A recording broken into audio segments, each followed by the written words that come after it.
احمدشاه په دورانیو کې یو کس و. دا یې د خپلې کونډې مور د زړه جرس و. په یو فکر باندې ودرېدلو کلک شو، بیا د وخت په تېرېدو باندې ملک شو. حق ویل حق اخستلو باندې سر و، خلک وایي هو به هو پنځم عمر و. مشهور شو له چتراله تر بولانه، له هراته تر هلمند او بلخ بغلانه. امپراتور شو له ډیلي تر اصفهانه، عباسینه تر امو او تر واخانه.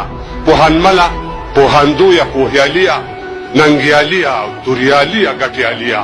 سل رحمته دې په پلار او په ادې شه، ازادي دې د سپېڅلې مور شودې شه. مؤسس د لوی افغان امپراتور شو له ډیلي تر اصفهانه، عباسینه تر امو او تر واخانه. پوهنمله پوهندویه پوهیاليه او ننګیاليه توریاليه ګټیاليه. سل رحمته دې په پلار او په ادې شه، ازادي دې د سپېڅلې مور شودې شه. مؤسس د لوی افغان وي ته تورزنه، له خطره خالده د سرخندنه که ویرېږي نو په کور کښېنه دننه.